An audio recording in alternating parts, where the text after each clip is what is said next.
Well, house prices in Australia have now been falling for more than a year, and many suspect they'll continue to go down. Yeah, in such a challenging market, it's hard to know which type of property will perform best. So for now, we're joined by Ben Kingsley and Bryce Holdaway from the Property Couch podcast. Guys, good to see you. It seems a bit of doom and gloom out there at the moment. Every time I pick up a paper, it's a disaster. What are you guys thinking? Yeah, David, generally speaking, we're probably going to see some further declines in some markets across Australia as, you know, we had a building boom, so now we've got the remnants of a bit of oversupply, and we've also got a credit squeeze going on as well, which has meant that demand side of the equation is also pressured. So, you know, I think 2019 is going to be a year where it really is about a flight to quality, and there's certain types of properties that are going to perform better than others. But as you say, though, is that something is it sort of the levelling out that we needed to have as a nation?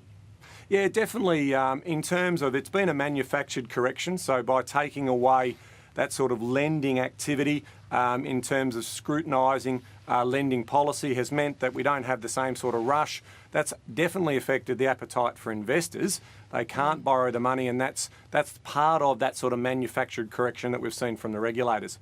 Are there any suburbs at the moment that are bucking the trend? Look, in terms of helping people, because it's an essential need, right? So someone's got to live. So despite the fact that you're reading headlines that say it's really negative, we've still got to put a roof over our head. So we like to help people sort of understand the bigger picture principles of what it takes to buy a property that will probably outperform.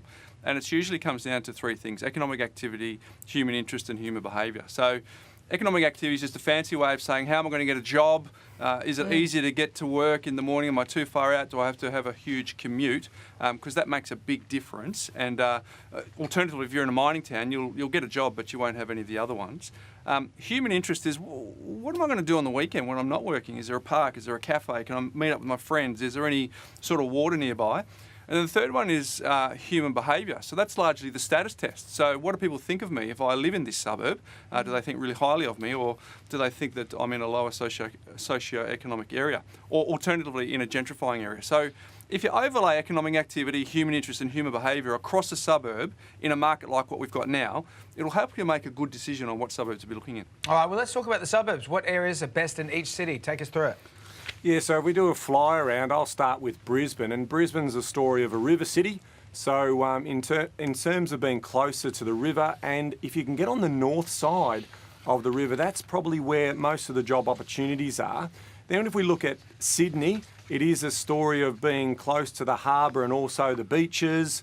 Obviously, you've got bigger congestion, so close to the CBD, and because of that congestion, being on a train line, making you get around the city a little bit easier, they're sort of some of the drivers. Now, in terms of Brisbane, there's similarities to Sydney, but it doesn't have the harbour or the beach as a driver. So it's really about how close can I get to the CBD, and that congestion is enormous. So we've got to make sure that you're buying in areas that have got a train line or access to a train line. Hobart, that's all about views and being able to walk to the CBD because it's such a lifestyle location. Beautiful. Yeah, terrific. And then we go to Adelaide. We're starting to see a bit of a theme here in terms of access to jobs, CBD, greater amenity, but also the beach story there. And it's a bit of that also for Perth. It's a bit of rinse and repeat for Perth. We're talking about, you know, beautiful coastline there, so we can be closer to the beaches, a bit more scarcity in the land there, and then also getting to that job centre, so coming back towards that CBD. So those proximity pieces, where you get all of those amenities together, is what's going to drive those demands in those better areas. Keeping in mind the more the proximity to those things also going to cost you a little more. They do. So you want to try and get as many of those stacked up as you can. Too. Exactly. Yeah. Some people can't do them all, can they? All right. Well, gentlemen, thanks for joining us this morning, and thanks for those tips. It's a pleasure. Thank you.